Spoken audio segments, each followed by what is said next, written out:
할렐루야. 하나님께 영광의 박수 한번 드리게. 하나님 감사합니다.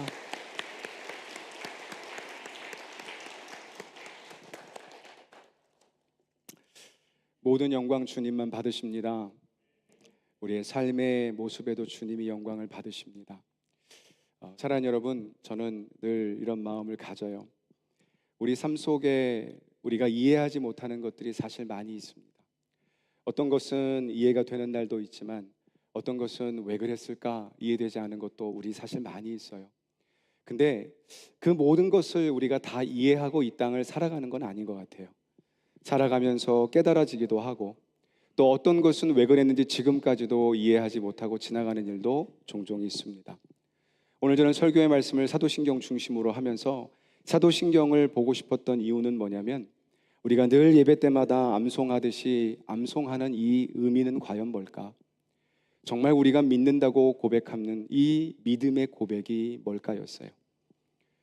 전능하사 천지를 만드신 하나님을 내가 믿고 그 외아들 예수 그리스도를 믿는다. 무엇을 믿는 것일까?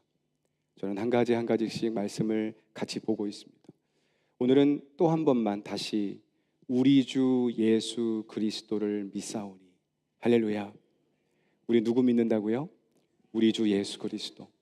그래서 지난 시간에 예수가 누구인지 그리스도가 어떤 의미인지 말씀을 나눴어요. 자, 오늘은 우리 주라고 말한 주, 이 주가 뭘까 한번 좀 같이 말씀을 갖고 보고 싶어요. 우리는 주라는 뜻은 뭐냐면 주인이란 뜻입니다. 쉽게 말하면. 다시 말해서 예수 그리스도를 믿는데 그분이 누구냐? 나의 주인이라는 거예요. 나의 주인. 여러분 정말 주님이 여러분의 삶의 주인이라고 고백하십니까? 사실은 우리 진지하게 좀 고민하면서 고백을 할 필요는 있는 것 같아요. 여러분 우리가 어떤 삶을 살다 보면 너무 이해가 안 되는 일이 좀 있죠. 저는 예전에 코로나 때였을 것 같아요. 컴패션이라는 사역에 하고 있었을 때 필리핀 현지에 나가면 저희를 늘 맞아주는 그 어린이 센터의 교장 선생님의 부부가 있었어요. 그분은 사모님이었고 남편은 목사님이었습니다. 정말 빈민가예요. 어떤 정도의 빈민가냐면 거기는 마약, 깡패, 인신매매 그런 게 아주 그 마을에 얼마나 컸냐면 택시 운전사가 그 마을을 들어가는 걸 원하지 않을 정도로 두려워했던 그런 마을이었습니다. 그 마을을 이 목사님이요 어린이를 돕겠다고 들어간 거예요. 사실은 국제 컴패션이 거기는 하지 말아라. 너무 위험하기 때문에 반대했습니다. 근데 그 목사님이 그렇게 얘기했다 그래요. 이런 데서 어린이를 구하지 않으면 어디서 하느냐고. 컴패션이 존재하는 이유는 이것 때문이 아니냐고. 그리고 그분이 들어가서 아이들을 교회를 세워 돌봐주기 시작했어요.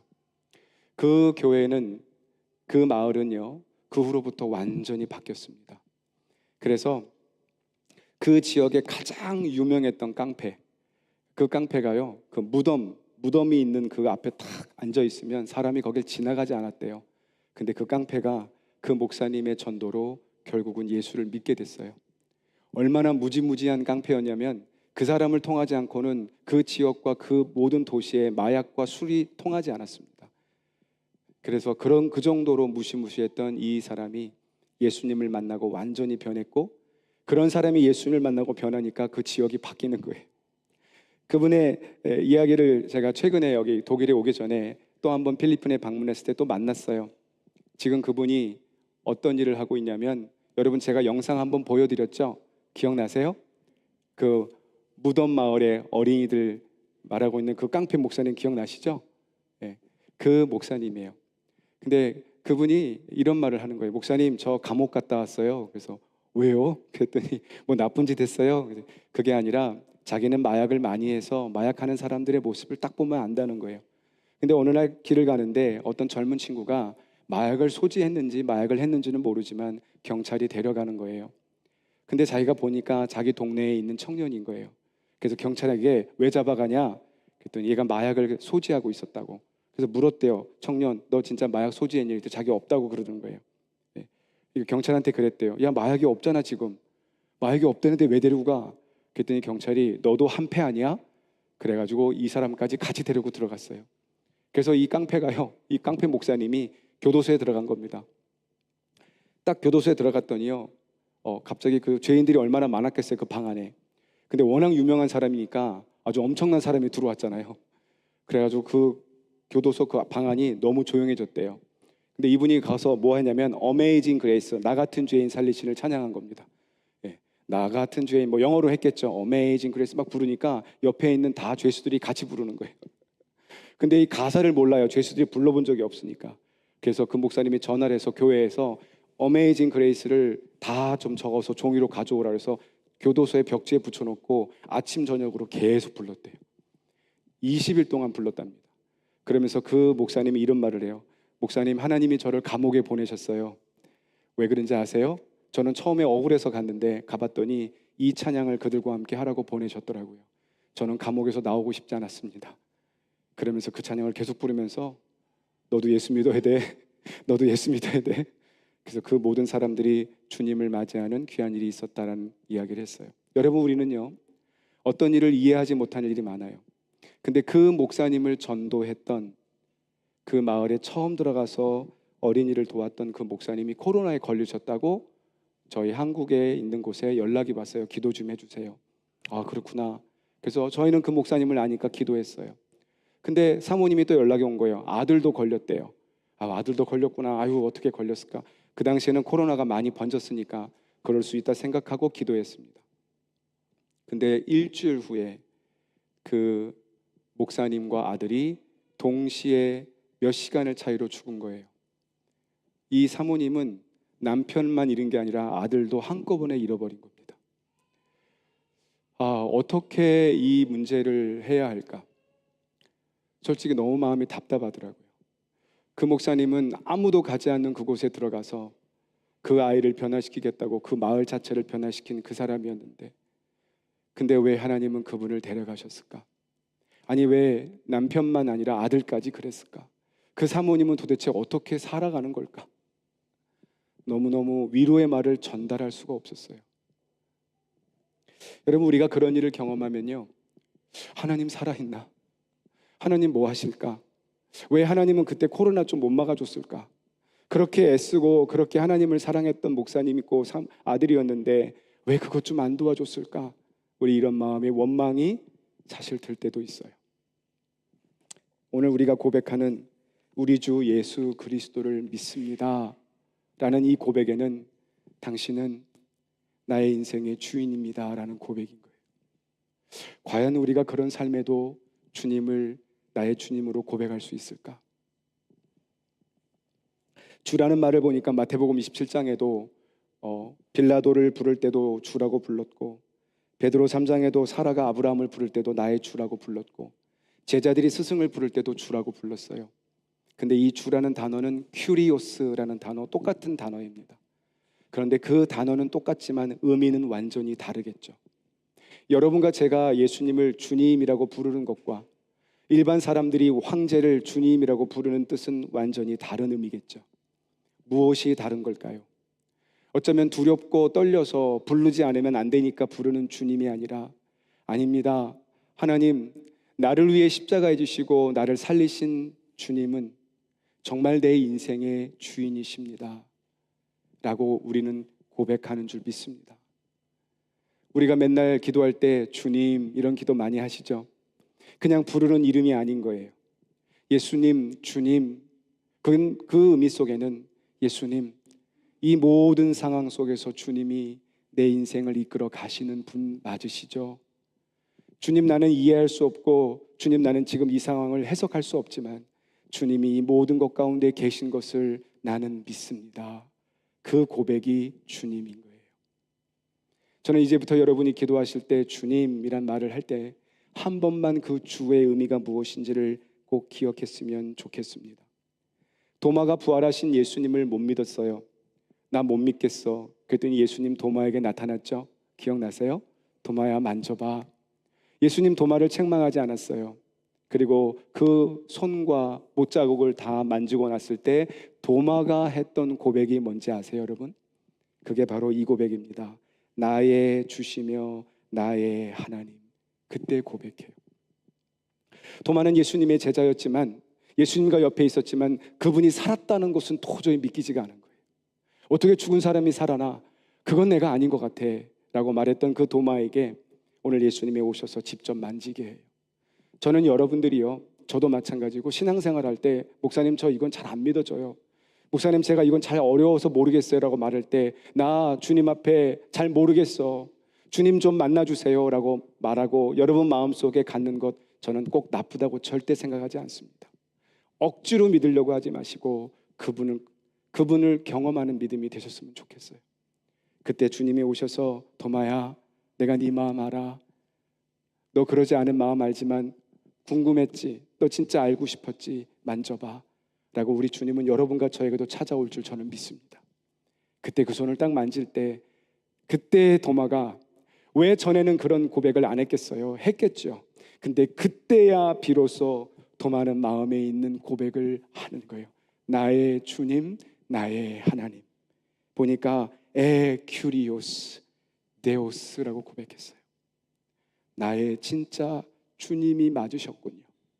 정말 주님은 내 삶의 주인이시군요 라고 고백했다는 겁니다. 에베소 1장 20절과 22절은 이렇게 우리 주님을 설명합니다. 그 능력이 그리스도 안에서 역사하사 죽은 자들 가운데서 다시 살리시고 하늘에서 자기의 오른편에 앉히사 모든 정사와 권세와 능력과 주관하는 자와 이 세상뿐만 아니라 오는 세상에 일컫는 모든 이름 위에 가장 뛰어나게 하신, 만물을 그 발 아래 복종케 하신 그분이 예수님이시다. 우리가 믿고 있는 그분이라는 겁니다. 우리 예수님은 단순한 분이 아니라 이 모든 만물 위에 계시고 모든 만물을 통치하는 분이시라는 사실을 여러분 꼭 기억하시기를 축원합니다. 그 주님, 오늘날 우리의 신앙에서 여러분 큰 싸움이 있어요. 근데 그 싸움이 뭔지 아세요? 저는 이렇게 생각해요. 인본주의와 신본주의의 싸움이에요. 여러분 잘 한번 생각해 보세요. 인본주의가 뭘까요? 인간이 존귀하다, 이건 나쁜 거 아니죠. 그건 좋은 거예요. 당연히 우리는 존귀합니다. 하나님의 형상으로 만들었으니 얼마나 존귀해요. 저기서 말하는 인본주의는 그런 인본주의를 말하는 게 아니라 모든 것을 인간의 중심으로 해석하는 게 인본주의인 거예요. 보세요. 하나님을 해석할 때 인간의 사이드에서 해석하기 시작합니다. 하나님을 바라볼 때 내 생각과 내 경험에서 바라보는 거예요. 여러분 죄송하지만 이게 인본주의가 될 수 있어요. 그러나 신본주의는 뭐예요? 철저히 하나님의 관점에서 보는 거예요. 하나님이 왜 그렇게 하셨을까? 하나님 말씀하는 게 뭘까? 그것을 바라보는 게 신본주의예요. 성경은 신본주의를 말하지 인본주의를 말하지 않아요. 오늘 여러분에게 제가 재미난 이야기를 한번 드려볼게요. 여러분 옛말에 엿장수 마음이란 말이 있어요. 혹시 아세요? 모르는 분, 제가 보니까 요즘 젊은 사람 모르더라고요. 예. 엿장수 마음 아세요 혹시? 네, 무슨 뜻이에요 엿장수 마음? 네, 지 마음대로 한다는 거예요. 맞아요. 그래서 우리가 자기 마음대로 할 때 왜 당신 자기 마음대로 해? 그러면 엿장수 마음이다 이러고 하는 거죠, 그죠? 그 엿장수 마음. 근데 왜 엿장수가 자기 마음인지 아십니까? 우리 어르신들 여기 계시니까 아실 거예요. 옛날에 엿 먹을 때 어떻게 가셔서 먹으셨어요? 기억나세요? 예, 엿장수가 이렇게 막 커다란 가위 들고 오죠. 예, 탁탁탁 하고 그 젊은 분들 그런 일이 있었다오. 예, 그렇게 들었어요. 우리 어른들 좀 가르쳐 주셔야 돼요. 그리고 막 와요. 엿을 이렇게 니아까 같은 거에 갖고 옵니다. 그러면은 아이들이 엿 먹고 싶어가지고 막 와요. 그러면 뭐 얼마가 됐든 간에 돈을 내면 엿장수가 엿을 잘라주기도 하고 깨서 주기도 해요. 맞죠? 우리 어르신들 맞죠? 예, 아니요. 어떻게 주셨어요? 예. 예. 그때 돈이 아니라 맞아. 물건들 갖고 오면 맞아요. 더 마음이 아프네요. 돈도 없었어. 돈이 없으니까 물건 같은 거, 병 조각 뭐 이런 거 갖고 오면 받아서 엿을 줬어요. 그때 엿장수가 어떻게 줬는지 우리 어른들 기억나세요? 뭐 여러 엿장수마다 뭐 모양은 달랐겠지만 큰 엿판이 있으면 그 커다란 가위 같은 걸로 엿판을 막 깨가지고 줬습니다. 여러분 왜 엿장수 마음인지 아세요? 돈은 똑같이 내고 물건은 똑같이 갖고 왔는데 엿을 받는 사이즈는 달라요. 예. 어떤 사람은 딱 깼는데 이만한 깨져서 받으면 그는 큰 엿을 받아요. 너 그냥 딱 깼는데 요만큼 받아서 주면은 기분 나쁜 거예요. 왜 나는 이만큼 줘요? 그때 하는 말이에요. 엿장수 마음이다. 왜요? 똑같이 깰 수가 없는 거예요. 여러분 이 표현이 여러분에게 어떨지 모르겠습니다만 하나님은 엿장수 마음입니다. 여러분 잘 한번 생각해 보세요. 목사님 그런 게 어디 있어요? 왜 하나님 마음이에요? 성경 가만히 보세요. 그래서 이 말을 하는 거예요. 하나님은 이렇게 만들 권한도 있고 저렇게 만들 권한이 있어요. 그 사도 바울이 로마서에 고백합니다. 하나님이 그릇을 만들 때 이런 그릇도 있고 저런 그릇도 있고 이렇게 쓸 모양도 있고 저렇게 쓸 모양을 만들 권한이 없겠느냐. 여러분, 인간의 눈으로 보면 부당한 거예요. 어떻게 그럴 수 있어요? 그러니까 인본주의가 뭐냐면 끊임없이 인간의 관점에서 하나님을 재보는 겁니다. 그러나 신본주의는 뭐냐면요, 하나님이 결정하고 가시는 거예요.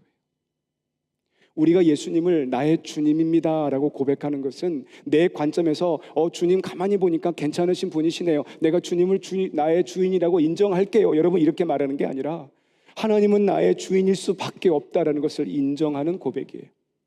그러니까 우리의 삶의 신앙의 고백은 내가 생활해보니까, 내가 만나보니까 저분 괜찮네 라고 해서 주님으로 모시는 것이 아니라 주님은 나의 삶에 정말 여러분이 원하든 원하지 않든 그 삶으로 가실 하나님이라는 것을 인정하는 것이 주님이란 고백이에요. 그러면 우리의 고백이 달라져야 돼요. 오늘 어떤 사람은 좀 가난한 사람도 있어요. 어떤 사람은 좀 물질의 여유가 있는 사람도 있어요. 어떤 사람은 몸이 좀 태어날 때부터 건강한 사람도 있고, 어떤 사람은 태어날 때부터 몸이 연약한 사람도 있어요. 어떤 사람은 똑똑한 사람도 있어요. 여러분 다 똑똑하십니까?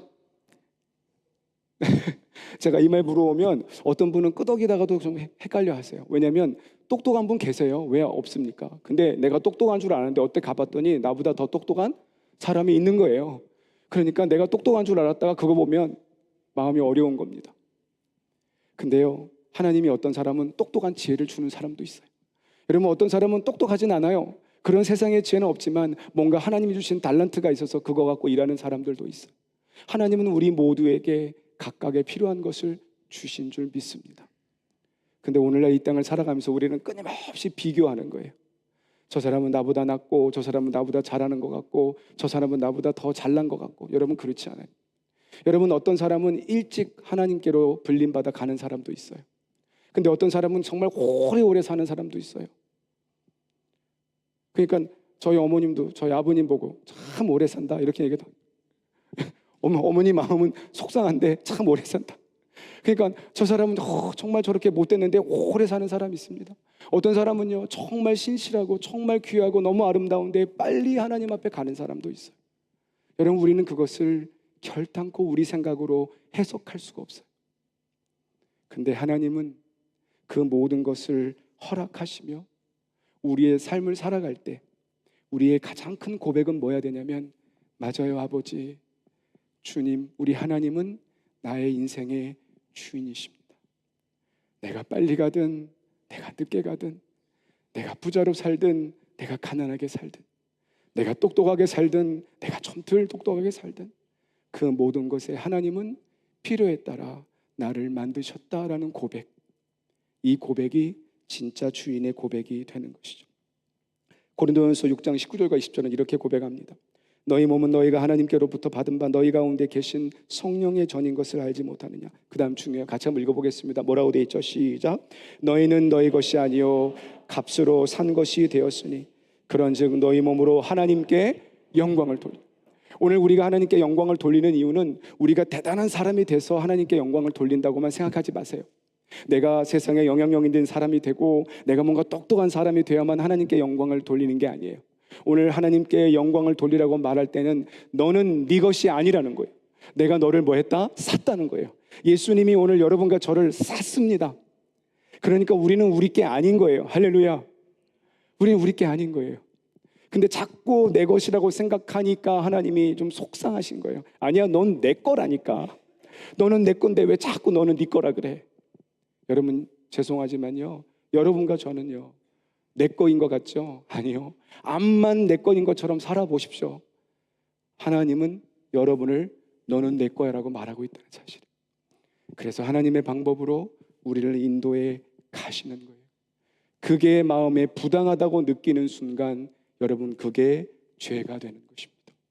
많은 사람들은 나쁜 짓 하고 남을 어렵게 하고 이런 게 죄라고 생각해요. 그건 죄의 열매라 그랬어요. 진짜 죄의 뿌리는 뭐냐면 그 하나님을 인정하지 못하고 있는 것. 내 인생은 내 겁니다, 내가 알아서 하겠습니다, 하나님 당신이 누구십니까? 라고 말하는 게 죄라는 거예요. 성경은 그것을 죄다라고 말해주는 거예요. 그러나 오늘 부족하고 연약해도 여러분과 제가 하나님을 나의 주인으로 딱 믿는다는 건 뭐냐면, 맞아요, 하나님이 내 인생의 주인이십니다 라고 고백할 때 우리가 어떤 어려움이 있어도 하나님은 너는 내 딸이야, 너는 내 아들이야 하고 말씀해 주시는 거예요. 오늘 예수님은 이 땅에 오셔서 그렇게 많이 대접받지 않으셨어요. 근데 오늘날 우리는 이 세상에서 참 많이 대접받고 싶어 해요. 저는 여러분이 대접받지 말라는 거 아닙니다. 그런데 여러분 보세요. 예수님은 이 땅에 오셔서 다 하나 자기 거를 주장한 적이 없었어요. 때리면 맞았고, 욕하면 들었어요. 채찍질하면 채찍질 당했고, 십자가에 못 박으면 돌아가셨고, 그리고 자기를 잡으러 온 군사들을 얼마든지 본인의 하나님의 아들이니까 능력이 왜 없겠어요? 얼마든지 그것을 막을 수 있었지만 그 모든 것도 예수님은 방어하지 않았습니다. 어쩌면 인간으로는 너무 무력하게 이 땅에 사신 것 같아요. 그런데 예수님이 이 땅에 무력하게 사신 이유는 딱 하나였어요. 뭐 때문이었죠? 아버지의 뜻을 이루기 위함이었어요. 오늘 여러분과 제 안에 예수 그리스도가 살아있다면 우리는 누구의 뜻을 이루는 삶을 살아야 되는 거예요? 아버지의 뜻, 예수님의 뜻을 이루면서 살아가는 거예요. 그런데 이 세상은 반대로 말하죠. 때리면 어떻게 해줘야 돼요? 여러분 누군가 때리면 어떻게 하셔야 돼요? 네? 받아쳐야 되잖아요. 여러분을 누군가 욕하면 여러분 어떻게 해야 돼요? 네? 기회를 보고 기회를 딱 포착했을 때 그냥 퍼부어줘야 되잖아요. 이 세상에서는 무엇이 잘났냐고 말하냐면 꿀리지 않고 지지 않고 그때마다 탁탁탁 받아치는 사람이 잘난 사람이라고 인정받아요. 근데 여러분 성경을 보십시오. 성경에는 그렇게 말한 적이 없었어요. 저도 사실은 말씀을 준비하면서 사실 한편으로는 좀 어렵더라고요. 제가 마음에 이런 기도가 돼요. 하나님 왜 우리는 맨날 그런 맞고 살아야 돼요? 하나님 왜 우리는 맨날 그리스도인이면 당하고 살아야 돼요? 우리도 좀 당당하게 좀 갚아주고 살면 안 돼요? 라는 마음이 솔직히 제 마음 구석에도 있더라고요. 제가 여러분에게 이 말씀을 드리면서도 여러분 다 당하십시오, 여러분 다 맞으십시오 라고 말하기가 쉽지 않아요. 그러나 성경 말씀을 가만히 보니 왼뺨을 치거든 어떻게 하라 그랬어요? 여러분 기억나세요? 네, 너도 받아쳐라 그랬어요? 아니요. 왼뺨을 치거든 오른뺨을 돌려대라. 여러분 제가 말씀 때 기억나십니까? 사람은 손등으로 쳤다 그랬어요. 주인들이 그 사람을 무시하려고 왼뺨을 치는 겁니다. 손등으로. 그럴 때 그 주인이 나를 왜 때립니까? 라고 받아치는 게 아니라 내 오른뺨도 때려주세요 라고 손바닥으로 치게 될 때 뭐가 된다 그랬어요? 기억나세요? 너와 내가 똑같은 높은 자가 되는데, 그러니까 주인들이나 상전들은 이 못 때리는 겁니다. 왜? 내가 손바닥으로 치는 순간 이 종도 나와 똑같은 신분이 되는 걸 참을 수가 없는 거예요. 그러니까 예수님이 무조건 맞으라고 말한 게 아니라 세상에 너를 때리거든 가만히 있는 것 같지만 하나님의 사랑으로 갖다 대. 여러분 이게 영적인 진리예요. 오늘 여러분에게 누군가 뭐라고 말하면 여러분 그냥 받으세요. 여러분을 누군가 해코지하거나 여러분의 자존심을 건드리거나 여러분에게 부당하거나 여러분을 억울하게 만드는 일이 있으면 여러분 기회 봐서 받아쳐야지 라고 말하지 말고 그냥 받으십시오. 아무도 아멘을 안 하시네요. 마태복음 10장 16절과 24절은 이렇게 말하고 있으면 들어보세요. 보라 내가 너희를 보냄이 양을 이리 가운데 보낸 것 같다고. 예수님이 뭐라고 말하냐면 내가 너희를 이 세상을 보내는 것이 이리 때에 있는 곳에 너희를 보낸 것 같다 그랬어요. 여기서 세상은 일이라면 우리는 누구예요? 양인 거예요. 양. 그러니까 하나님은 알고 있었어요. 예수님은 우리가 양 같다라는 것을. 근데 우리가 이 세상에 갈 때 이리 같은데 내가 너희를 보냄이 양을 이리 가운데 보낸 것 같도다. 그러므로 너희는 뱀같이 지혜롭고 비둘기같이 순결하라. 여러분 뱀과 비둘기는요, 오늘 이것이 본문이 아니라 제가 설명을 길게 하지 않겠습니다만 여기서 나오는 뱀은 예수 그리스도예요. 여기서 말하는 비둘기는 성령을 의미하는 단어예요. 여러분 구약에 불뱀에 물렸을 때 불뱀에 물린 이스라엘 백성을 구할 때 하나님의 방법은 노뱀을 만들어서 달아 놓으라 그랬어요. 기억나십니까? 그 뱀을 바라보는 자는 살았어요. 그래서 지금 의학계에 있는 그 병원들의 대표적인 그림이 그 모세가 단 노뱀이잖아요. 그게 뭐예요? 뱀이라는 거예요. 그러니까 너희가 양 같은데 이리 같은 세상에 나갈 때 뱀같이 지으라는 것은 너도 뱀이 간교하니까 머리 잘 써서 잘 자라야 이렇게 말한 게 아니에요. 그게 아니라 뱀이 누구였니 구약에서? 뱀은 예수 그리스도였다는 거예요. 물론 성경은 뱀을 부정적으로 설명하는 것도 많이 있습니다. 그러나 여러분, 성경에서 말하는 뱀이 다 부정적이진 않았어요. 그래서 구약에 나온 뱀은 생명을 살리는 예수 그리스도를 말씀한 것이라면, 우리가 이 세상에 나갈 때 너도 세상 같은 사람처럼 받아치고 그런 자가 되는 게 아니라, 도리어 예수 그리스도가 장대의 막대기에 달린 것처럼 뱀같이 지혜로우라고 말하는 거예요. 오늘 여러분과 저에게 뱀 같은 지혜가 뭘까요? 누가 뭐라 그래주면요, 받아내는 지혜. 누가 속상해하면 그러세요, 한 대 더 치세요. 세상 사람들의 눈으로는 무력해 보이죠. 근데 여러분, 이것이 세상을 이기는 비결입니다. 예수님이 그렇게 사셨어요. 그러면서 이어서 이렇게 말합니다. 또 너희가 내 이름을 인하여 모든 사람에게 뭐라고요? 미움을 받을 것이다. 나중까지 견디는 자는 구원을 얻으리라. 제자가, 이게 중요합니다. 제자가 그 선생보다, 또는 종이 그 상전보다 높지 못하니. 맞죠? 여러분, 종이 제자가 스승보다는 높을 수 없어요. 그러면서 제자가 그 선생 같고 종이 그 상전 같으면 족하다. 이게 무슨 말이에요? 내가 스승이라고 너희가 나를 부르느냐? 너희가 나를 주인이라고 정말 부르느냐? 그러면 너희도 나와 같으라는 거예요. 그러면 예수님이 이 땅에서 오셔서 어떻게 하셨어요? 때리면 맞으셨습니다. 조롱받으면 조롱 받으셨어요. 그렇게 살았던 주님의 모습. 여러분, 성경에는요, 우리가 잘 아는 시편 23편 1절과 2절을 우리 예전에 한번 말씀을 나눈 적이 있어요. 그래도 한번 같이 읽어보겠습니다. 읽습니다. 시작. 여호와는 나의 목자시니 내가 부족함이 없으리로다. 그가 나를 푸른 풀밭에 누이시며 쉴 만한 물가로 인도하시니. 이 시 누가 쓴 거죠? 다윗이 썼어요. 그런데 여러분, 질문 한번 하겠습니다. 다윗이 정말 부족함이 없었어요? 다윗이 정말 늘 평생 행복하게 살았을까요? 절대 그렇지 않아요. 다윗은 어렸을 때 왕 될 거라고 기름 받은 이후로부터 족족히 사울을 만나서 다윗이 한 것은 사울 왕에 의해서 싸워준 것밖에 없었어요. 근데 시기와 질투를 받으면서 동굴과 동굴을 계속 쫓겨다니는데 10년 넘게 쫓겨다녔습니다. 그리고 나서 사울이 죽고 이제는 안심이 돼서 이제 됐구나 라고 살아가는 그때 누가 배반해요? 압살롬. 압살롬이 누굽니까? 다윗의 아들이에요. 여러분, 자식한테 혹시 배반당해 보신 분 계세요? 그거 어디 가서 말도 못합니다. 자식이 부모를 배반할 때, 여러분, 압살롬이 죽었을 때 다윗이요, 성경에 보면 엉엉 울었어요. 자기를 배반한 아들이었지만 자기 자식이잖아요. 그러니까 어떻게 울었어요? 압살롬아, 압살롬아, 내 아들 압살롬. 여러분, 다윗이 절대 행복한 삶을 산 거 아니에요. 다윗이 하나도 부족함이 없었던 거 아니에요. 다윗은 항상 부족했어요.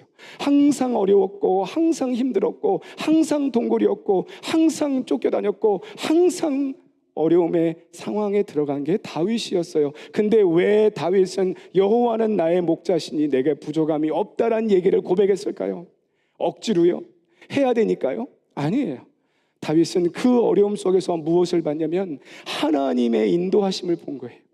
하나님은 실수가 없다는 사실을 깨달은 거예요. 하나님은 모든 것보다 뛰어난 지혜를 가졌다는 그분이 내 인생을 이끌어가고 있다는 것을 다윗은 발견하게 된 것입니다. 오늘 그 삶을 발견할 때 비로소 우리는 주님이라고 대답할 수 있는 거예요. 오늘 여러분과 저의 삶에 그런 고백이 있기를 주의 이름으로 축복합니다. 우리 말씀 몇 가지만 보고 말씀을 좀 정리해 봅니다. 빌립보서 1장 20절과 21절 말씀이에요. 우리 큰 소리로 같이 한번 읽어볼게요. 읽습니다. 시작. 나의 간절한 기대와 소망을 따라 아무 일에든지 부끄럽지 아니하고 오직 전과 같이 이제도 온전히 담대하여 살든지 죽는지 내 몸에서 그리스도가 존귀히 되게 하려 하나니 이는 내가 사는 것이 그리스도니 죽는 것도 유익함이라. 여러분 고백하십니까? 뭐라고요? 죽는 것도 유익하래요. 여러분 유익하세요? 죽어야 돼요, 죽어야 돼요. 근데 우리 마음속에 왜 죽는 게 유익해? 오늘 성경은 얘기하는 거예요. 살든지 죽든지 내 몸에서 그리스도가 존귀 여긴다. 이게 뭐예요? 우리는 내 뜻대로 사는 게 아니라 주님의 뜻대로 사는 것. 나는 내가 사는 것 같지만 내 안에 예수님이 여러분과 함께 살아가고 있다는 사실을 기억하셔야 돼요. 여러분, 우리는 우리가 계획해서 사는 것 같지만 아니요. 여러분 안에 예수님이 계시다면 그 예수님이 여러분과 함께 여러분의 삶을 살아내고 계시는 거예요. 그러니까 살든지 죽든지 내가 스스로 살아가고 내가 존귀함을 받으러 사는 게 아니라 내 안에 계신 그리스도가 존귀함을 받으시는 겁니다. 그러니까 여러분이 누군가 뭐라 할 때 맞아주고 그 모든 것을 당하시고 받아낼 때 내 안에 계신 그리스도가 존귀함을 받는 거예요. 내가 존귀함 받는 게 아니라, 여러분, 내가 존귀함 받고 싶으면 그렇게 당하면 안 되죠. 따져야 되죠. 그러나 내 안에 계신 그리스도가 아들아, 딸아, 나도 그렇게 살았어. 괜찮아, 받아줘. 괜찮아, 용서해줘. 괜찮아, 네가 조금 손해보면 어때? 내 사랑이 그들에게 전해될 수 있다면 너도 나와 같이 살 수 있겠니? 라고 물어보는 주님이 존귀함을 받으시는 거예요. 갈라디아서 2장 20절, 우리 너무나 잘 아는 말씀이죠. 한번 읽어보겠습니다. 시작. 내가 그리스도와 함께 십자가에 못 박혔나니 그런즉 이제는 내가 산 것이 아니요 오직 내 안에 그리스도께서 사신 것이라. 이제 내가 육체 가운데 사는 것은 나를 사랑하사 나를 위하여 자기 몸을 버리신 하나님의 아들을 믿는 믿음 때문에 사는 것이다. 오늘 말씀 한번 볼게요. 내가 그리스도와 함께 십자가에 죽었습니다. 여러분, 누가 죽었어요? 다시 한번요. 누가 죽었어요? 유목사가 죽었어요? 내가 죽었어요. 내가. 여러분이 죽으셨어요. 여러분이 십자가와 함께 못 박혀 죽었는데, 그래서 이제는 내가 사는 것이 아니라 내 안에 뭐가요? 그리스도께서 살아가신 겁니다. 할렐루야. 오늘 여러분과 제 안에 예수님이 살아가고 계신 거예요. 예수님이. 그러니까 여러분이 여러분 마음대로 할 때 그만 예수님이 가만히 두지 않고, 그러지 말자, 우리 더 기도하자, 네가 용서하자, 네가 한 발짝 더 나가자, 네가 함께 갈 수 있잖아 하고 말하는 것이 그리스도가 여러분과 제 안에 있기 때문이에요. 맞습니까 여러분? 그 믿음으로, 그래서 그리스도가 살아가는, 이제 내가 육체 가운데 사는 것은 나를 사랑하사 나를 위해 자기 몸을 버리셨던 우리 주인이신 예수님처럼 나도 좀 버리고 살아가는 거예요. 오늘 본문의 말씀 로마서 14장 7절과 9절을 이제 마지막으로 읽겠습니다. 오늘 사도 바울은 로마서 교회에 이렇게 고백합니다. 한번 같이 읽을게요. 시작. 우리 중에 누구든지, 우리 중에 누구든지, 거기 한번 펴주세요. 로마서 14장 7절과 9절입니다. 한번 같이 읽겠습니다. 시작. 우리 중에 누구든지 자기를 위하여 사는 자가 없고 자기를 위하여 죽는 자도 없도다. 우리가 살아도 주를 위하여 살고 죽어도 주를 위하여 죽나니 그러므로 사나 죽으나 우리가 주의 것이로다. 오늘 내가 사는 것 같지만 아니요, 내가 죽는 것 같지만 아니요, 하나님이 사시고 하나님이 우리 안에서 우리를 이끌어 가시는 겁니다. 오늘 말씀을 정리하면서 저는 두 가지만 여러분 마음속에 꼭 가지고 돌아가셨으면 좋겠어요. 첫 번째는 뭐냐면, 도저히 이해할 수 없는 상황이 찾아와도 여러분 낙심하지 마십시오. 왜 이런 일이 나한테 왔을까? 왜 이런 일이 나한테 생겼을까? 저 사람은 괜찮은 것 같은데 나는 왜 그럴까라고 할 때 여러분 낙심하지 마세요. 하나님은 그 모든 걸 통해 이루어내실 겁니다. 여러분, 제가 욥에 대한 이야기를 한번 잠깐 짧게 드리고 싶어요. 욥은 너무 어려웠죠. 욥이 잘못한 거 없었어요. 근데 마귀가 욥을 시험하고자 했더니 하나님 허락했어요. 그래서 욥은요 그렇게 경건하고 의로운 사람이었습니다. 욥이 얼마나 의로웠냐면요, 자기 자식들이 잔치를 벌이면 혹시라도 하나님께 범죄할까 봐 잔치 끝나는 날 자기 자식들 한 명 한 명의 이름을 불러가고 제사를 드려서 깨끗게 해줬어요. 여러분, 이런 아버지가 어디 있어요? 그죠? 자기 아들이 혹시라도 하나님께 범죄할까 봐 그렇게 의로웠던 사람이었어요, 욥이요. 근데 하나님이 치기 시작하는데, 마귀가 치기 시작하는데 자식 다 데려가죠. 재산 다 가져가죠. 그리고 자기 몸에 악창이 걸려서 벽돌로 자기를 지으면서 살았죠. 그렇게 살았던 욥이었습니다. 근데 친구들이 찾아왔어요. 욥을 뭐라고 얘기했죠? 기억나세요? 욥아, 너 그래도 뭔가 죄진 게 있지 않겠어? 한번 회개해야 되지 않아? 라고 할 때 욥이 마음에 뭐라 했어요? 너희는 몰라. 너희는 내 마음 몰라. 너는 모를 거야. 그리고 욥이 나가서 하나님께 계속 앉아 있습니다. 주변의 친구들도 욥을 이해할 수 없고 사람도 이해할 수 없었어요. 여러분, 마지막 보세요.